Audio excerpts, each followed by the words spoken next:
how to really invite people to your coaching opportunity, to your products, or to your challenge group, to basically invite someone into your world and really have more success about it and not being scared of that salesy word. And the truth is we all know, if you are in any business, if you're in life, life is about sales. You have to sell yourself in every situation that you're in, whether you've got a product that you're going to profit off of, or if it's just you trying to make a friend, you have to sell yourself.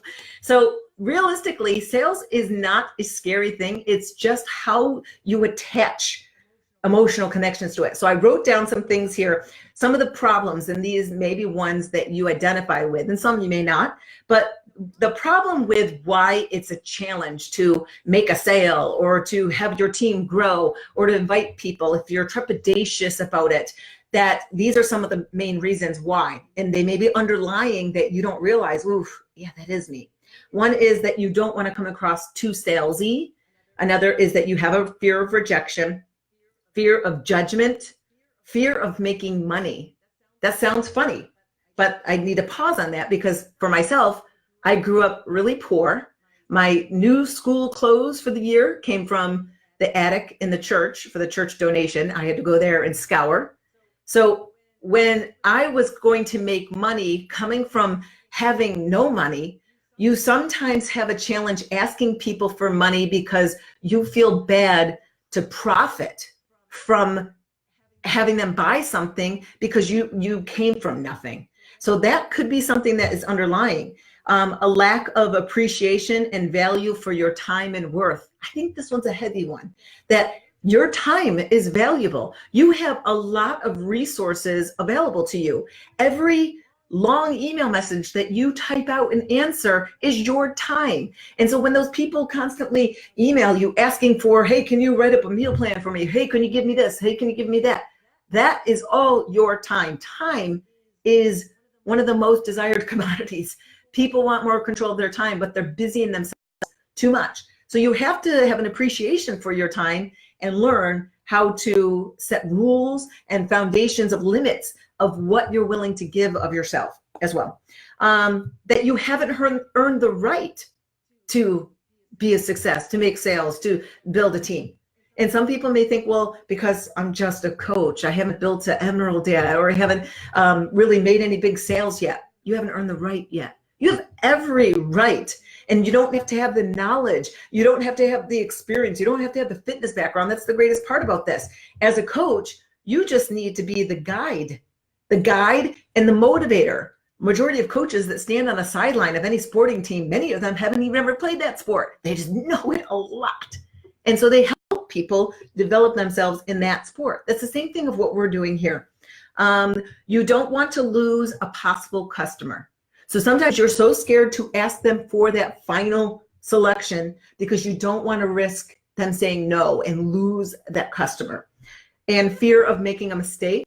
Again, if you're fairly new, you're not really sure exactly what you're supposed to do, that sometimes you just don't, because you don't want to make a mistake and come across in a way that you don't want to come across.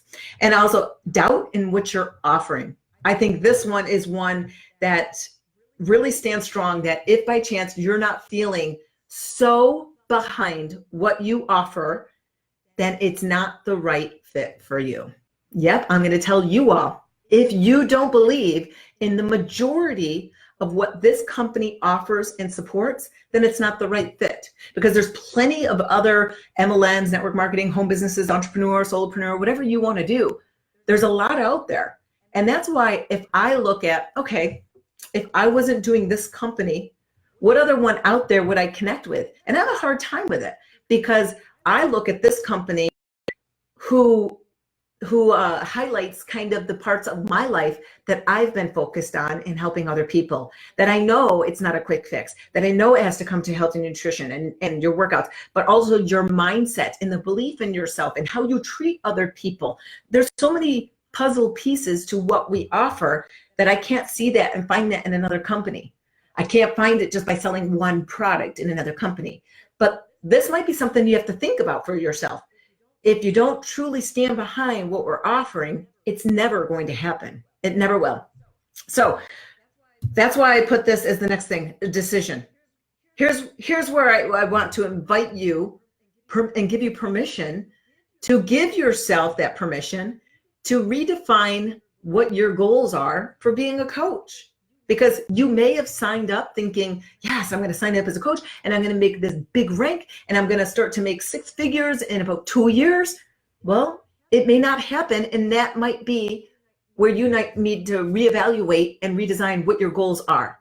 And I expressed this to some of my top leaders. So I have a lot of top leaders who are still 11 years old and doing this with me. And I remember sending up a voice message last week to one of them saying that I believe that for many coaches who've especially been in this for a long time, they already know what it takes to actually grow a big team, to develop themselves as a lead, as well as to make income. Obviously, you can't make high income unless you really develop other people and team. So many people who have been in this coaching business for a while had these grandiose ideas of what they wanted to do.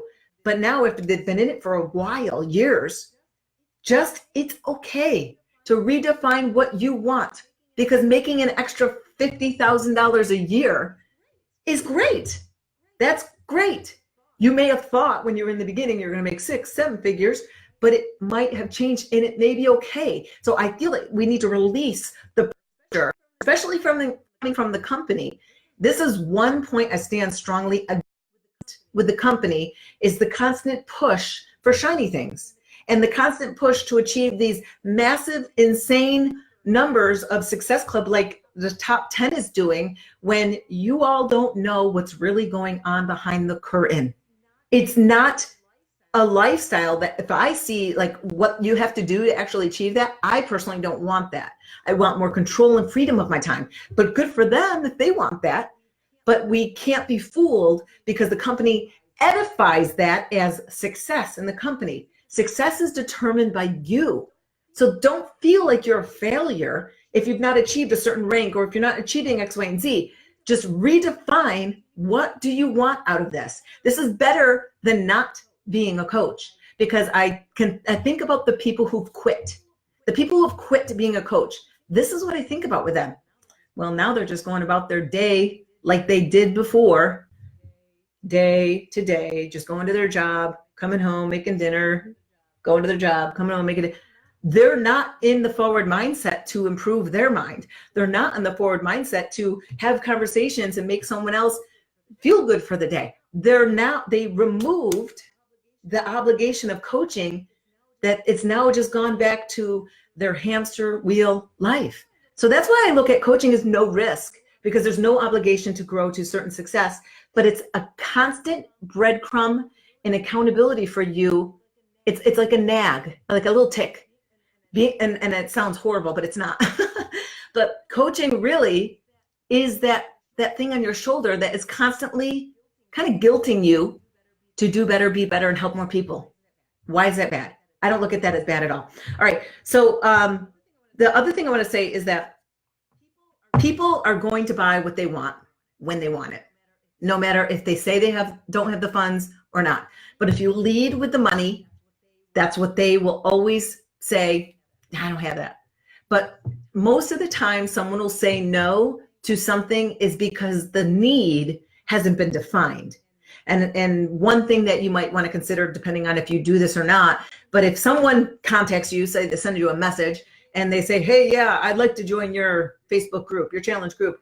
What do I got to buy and how much is it? And if you answer that question in the next response, that's the wrong answer. Because how can you just provide someone with a price of some random products? You can't just have your link. By the way, I'm a big pusher for this. Please don't have your Beachbody URL link in your Instagram bio or your Facebook settings, where it says website and you have your Beachbody. Because as soon as someone sees Team Beachbody, blah, blah, blah, they already know, they're going to try to rope me in on sales. So you shouldn't have those as your URLs. What you should have, especially if you're brand new, something super simple. Just go to Google, create a simple sign-up form, get the URL from that. And that's just an information collection form. So now when someone sees your website, they click on it and it basically is going to populate a sign-up form that says, hey, what do you want more information on? Like health, fitness, whatever it is. And they fill that out. And now you're collecting emails too. So you should not have your Team Beachbody website plastered anywhere, because think of it this. I used to be this mindset of, well, if I just put it everywhere, maybe someone random will just click on it and buy something from me. Well, raise your hand if that has happened, because it doesn't. It doesn't. So it only deters people. But by you having your link there, or if you send your URL off to someone who says, yeah, I think I want to get into now, what do you have? And if you send them the URL to your store, you basically just told them to go to Amazon and pick out what they like. Like there's everything. How do you know? So you should never really answer that question of how much is it until you really ask them questions. What's the problem? What are you looking to do? What do you struggle with? What do you like to do? I always like to ask that question. When you work out, what do you like to do? Do you like to do HIIT training, weight training, dance, kickboxing? Because when they give me that answer, I immediately narrow down to what kind of workout out of our library is going to be their fit. So you kind of want to funnel and choose for easier kind of decisions with people. But in the end, if you've gone through all that and then they then find out the price of it, it's because you didn't find their need. You haven't discovered what the real need is for them being a part of what you got going on. They haven't found the value of it, because you're a dime a dozen. All of us, we're a dime a dozen. What makes someone want to do work with you as opposed to me? It's the value and also the connection. Like-minded people want to be with like-minded people. Their target market's going to be with your target market. So that's why we all can be successful no matter if we live next door to each other, because we run different circles and we connect with people differently. So never think that you're going to lose an opportunity unless you really badger someone to go to your website and get something. Just make sure that you identify their struggle point. Here's a key tip with it. When you are talking with someone, and you really got to dig down to find out where do you fall off the wagon. Because if you get this answer where they say, oh, I already have P90X on DVD and I've got that hip hop abs. Well, great. You've had it. Why aren't you doing it? Because sometimes they need that shock and change. So what their struggle point is, or what makes them fall off the wagon, you may have the solution for it. And that can be variant things, but find out what always knocks them off the wagon. Because if you can find out what makes them fail, maybe we have a solution that's going to help that to get them over that change. Because what we do is not help people lose weight. We don't. What we do is we help people change their unhealthy habits and adopt new habits, because you know full well you can lose weight over and over and over again. It's about changing why you keep getting there. What are the decisions, or what are the challenges that keep putting you back in this space where you're constantly looking for the next diet challenge? So it's not let's help you lose weight, because we can do that and sell that to them all the time. It's about helping them change their habits and their healthy decisions in life. Okay, so some things I wanted to just quick talk about before I get to some more kind of problems to solve the issues of all the things that I've identified. I used to work in the medical industry. So I used to be an x-ray tech, and then I graduated off into a business side of things where I used to teach people and do applications. I was working for a guy where I was working on a brand new technology equipment that was coming out of South Africa. It was a full body x-ray scanner. It would scan your entire body in 13 seconds and have super great definition on every part of your body. And it was brand new in the US, and we were trying to launch it. Part of my job for working for this company was application/sales. And I was like, oh, I remember sitting in my house, like straightening papers and just trying to figure out, like, am I officially working today? Like, I don't really know exactly what I'm supposed to do. But what I was supposed to do was call new head of doctors in hospitals and pitch to have a meeting there at their hospital to showcase our new equipment. And I basically never did it. Truthfully, I did it once, and I actually sold one system. Shocked. It was over in New Jersey, and these systems were $500,000 system. But that shocked me because I hated and never called these doctors because doctors seem scary to me because they're so educated, and I'm just an associate's degree, 3-year degree school. That's all I've ever had. And so they were intimidating to me that I never wanted to call them.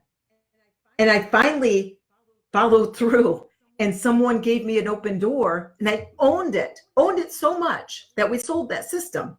So sometimes people are really intimidating because of the attachment that you're putting onto it, because I was intimidated by these people because of their knowledge, their experience.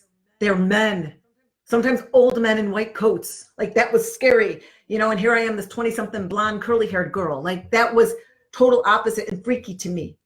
But there's got to be a mind shift for you in your attachment to what you're doing. And this was honestly one of the best ways for me to learn how to sell. And it was when I was working for Powder Blue Productions with Shalene Johnson. We would run these weekend certifications. And throughout those weekend certifications, we had tons of clothes that we could sell people. But we had this box. It was called the Elite 11. And it was a bunch of rounds in it. Rounds were the music and the choreography for the entire class that an instructor would want to teach. So this Elite 11 box had rounds in it. So old music, but it also had current stuff. And my job was to sell everyone in that room an Elite 11. And that box cost $135. And I would make 10%. But the real reason why I pushed so hard to really learn how to sell someone that box was not for that little commission. It was because I knew that if someone committed and invested in this box, that person was now drinking the Kool-Aid. That I didn't just certify them for the weekend and then they're gone and I never hear from them again.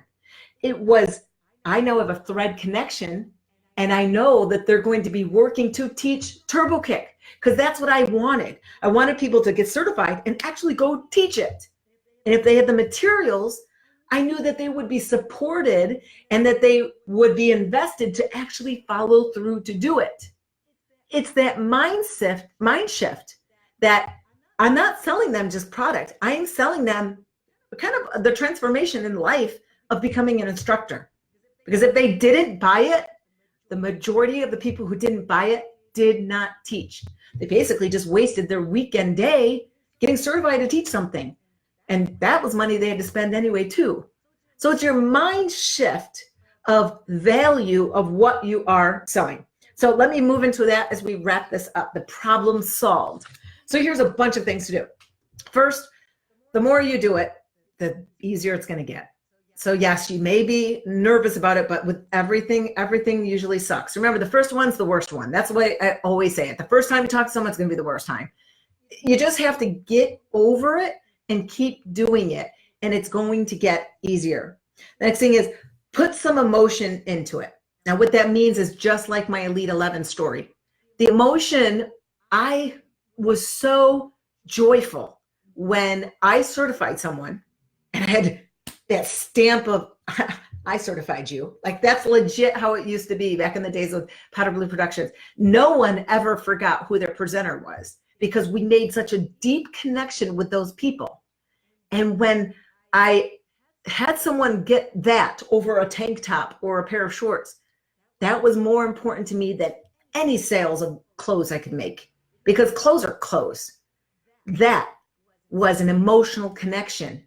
And I spoke to them that way. So much so that throughout the entire day, throughout the entire presentation, it was always giving them how they're going to use it. So to give you an example, so as we're talking about, you know, the day and how they're going to be teaching and where they're going to get new music and choreography ideas, I say, and that's why when you have the Elite 11, you're going to have this whole library that you can constantly switch and you don't have to buy more because you already have it. I constantly made those little drops throughout the day. And that's where your conversations are going to go. Because if you send a big, massive email, basically pitching immediately, it's not going to work. It's about the back and forth conversation. And you got to be okay with the person not responding. You got to move on, because if you focus on one person, it's not going to happen. Yeah, you have to open up and keep moving on, helping other people. Remove your emotional attachment to the outcome. If you sit there pleading for someone to buy, Your desperation is energy that is like throwing out to them. It's gross. They don't want that. So if you look at this differently, it's helping someone. Do you stand behind what you stand behind? And that is like, I think it's a no duh thing.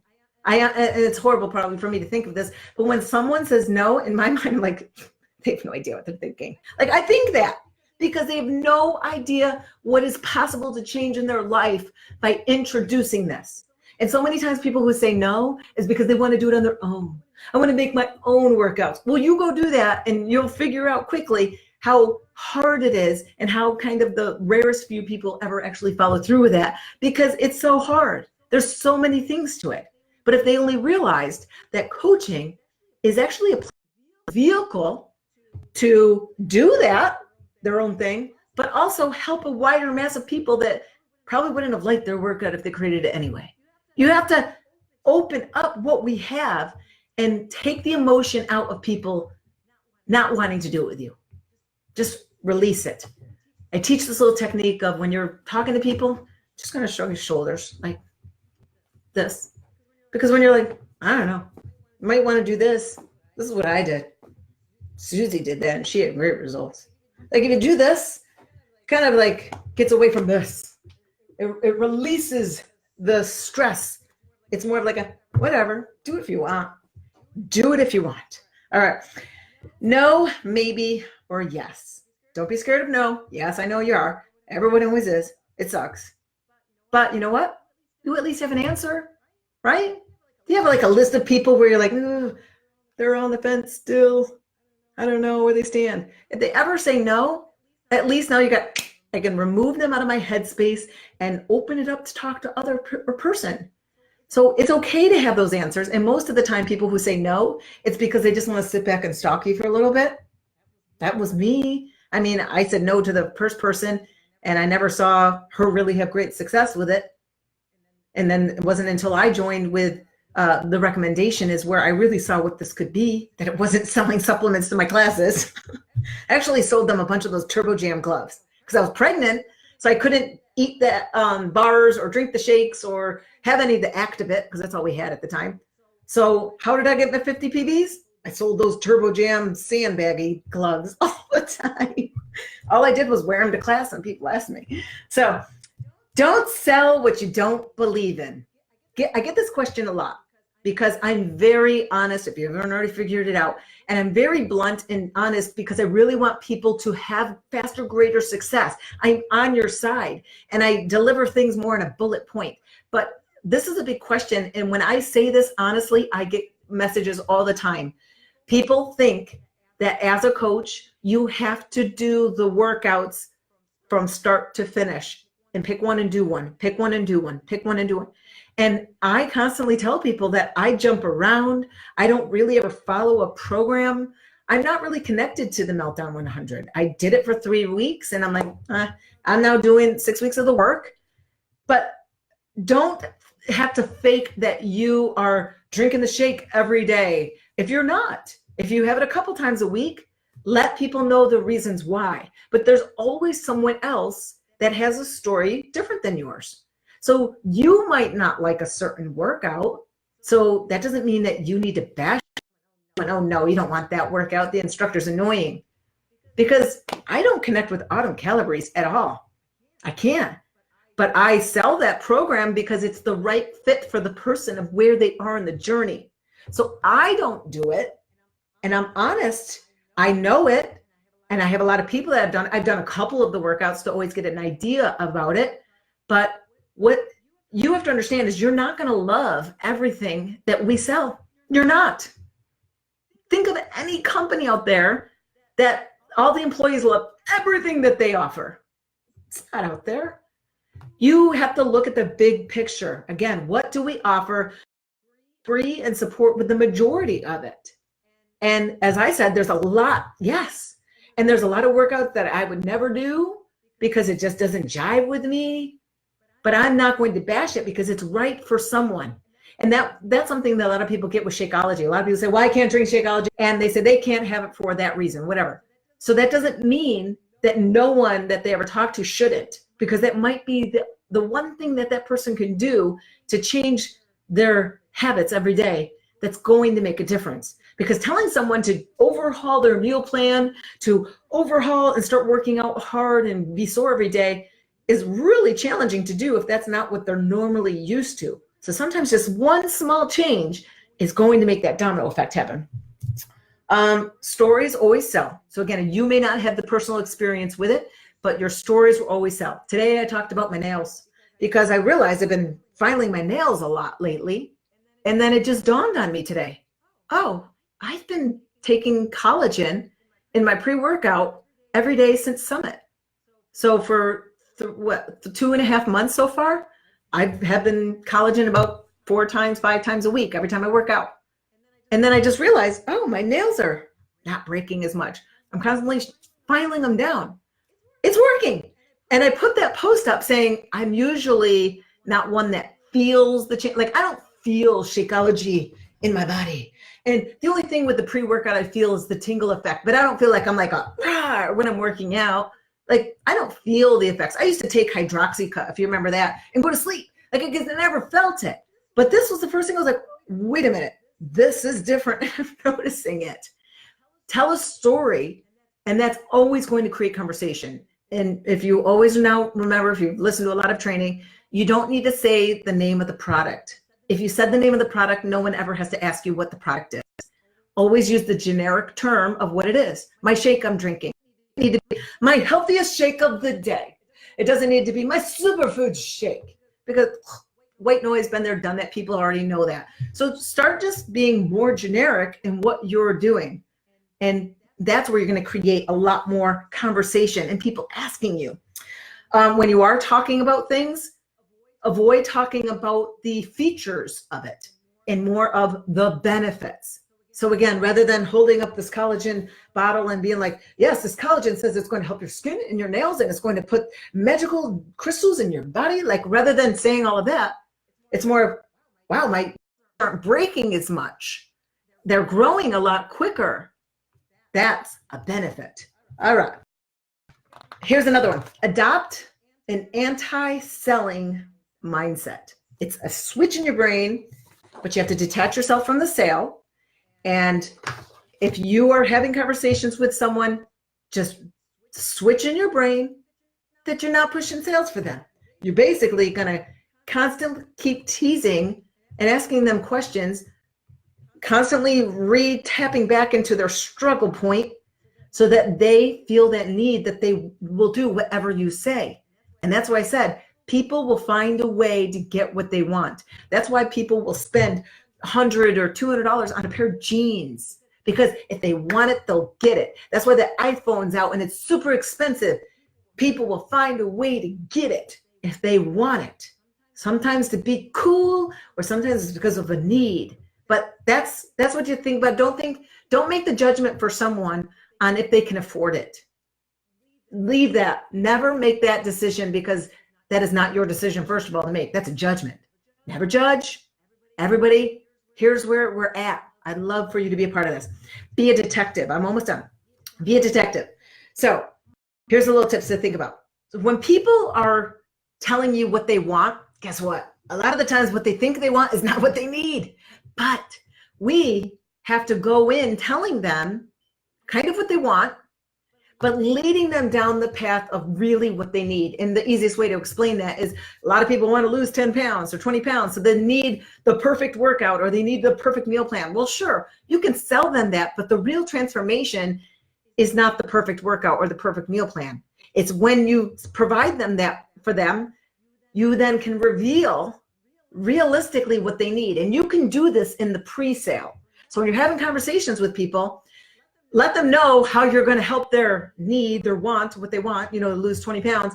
Of course, you're going to get this, and you're going to get this magical shake that, grows your hair and whatever.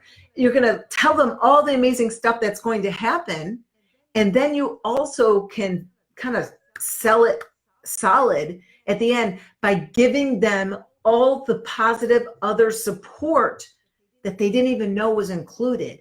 And that is going to be whatever system you have. Do you have a texting system that you do? Or do you have a 7-day quick, like, lose 5 pounds meal plan, whatever, in your Facebook group, and you'll get access to this private exclusive thing, all the other stuff that they weren't even knowing that they need. But in your challenges, the way you keep a customer and actually have them refer for you is when you actually reveal to them the truth of what they need. And what they need, if this person's on a hamster wheel, is to change their habits, to change their relationship with food, to change getting away from the Band-Aids and the quick fixes. Because once you make that change is when you get off the wheel. And when they learn that, they're forever trusted with you, and they will refer more to you. So tell them the truth. Always be honest. If something you don't like, tell them, say, well, I don't like the lemon flavor of Energize, but I know, like, my friend uses it all the time. For me, I like the, you always talk about the truth, because lies always come through. Explain the process. That is like what I was talking about with giving them more information. People are going to really feel that you're not going to do a bait and switch when you just reveal how things go. What happens next? So after you follow through and get the package, then this is what's going to happen next. I'm going to send you an email with a link. It's going to have the link to our Facebook group. Once you're in, I'll tag you on the first post I want you to do. So basically lay out exactly what's going to happen, so they know I'm not just going to buy something and then be deserted on my own. Lay out the process and let them know. Find the right buyer. I'm about done here. So find the right buyer. If you haven't watched Undercover Billionaire, go watch it. It's on Discovery, and it's a guy who's a billionaire, and he wanted to prove that he could make $1 million business in 3 months in any city with only $100 on his body. And I seriously got to watch the series again, because he has such learning lessons in it throughout. And he's sitting in an interview chair, and the lessons are popping up behind him in big words. But in it, one of the biggest lessons that he said is that you have to discover the need first, and then you can find the product. So what he did, to give you a quick example, was he looked through the classifieds to see what are people looking to buy. And he found, oh, people want these big monster truck tires. So then he started going looking for monster truck tires in the junkyard to sell them that stuff. So he found the need first. This is how it's going to work for you with your customers. You've got products. And if you lead with products, you just led with monster tires with no buyers. You have to find the people who have a need for what you're offering first. And then you have the solutions, whatever the solution might be. Get a partner. So if you're struggling doing this, get a success partner, challenge each other each week or each day, whatever it is, that at least every day you're going to talk to 3 people and invite them, or 5 people, whatever, and keep each other accountable. That's one of the strongest things you can do to keep yourself on point. And you got to get over yourself. Sales is just a natural process of the world. People expect sales. Think about it. Get over it. People expect it. And for those who expect you to give blood and give for free all the time, that's not your right person. It's not. Move on. So words to consider is that word. Start using words like recommend, consider, and avoid thinking of sales, but start thinking of it as solving problems. So rather than thinking of, I'm going to try to sell this person, you're going to try and help solve a problem for this person. If you truly stand behind what we have to offer, it should feel like a no duh moment. And that's why I honestly, and again, it's probably a bad thing, but in my mind, I think this, when someone says no, I laugh it off like they have no idea what they're missing. I really believe so deeply in what we stand behind. And that's why I'm so strong still in building this business and helping other people do it. So hopefully those tips kind of give you some thoughts and direction to help you kind of get over this hurdle and really put yourself out there. I think some of the strongest things you could do, though, is get a partner and just keep each other accountable to just do it so that you get the practice wheels on. And before you know it, it's not going to seem scary, because I was there. It was scary to invite people to do this, But now I have no fear in it because I know what this can do. I know what it can do to change other people's lives.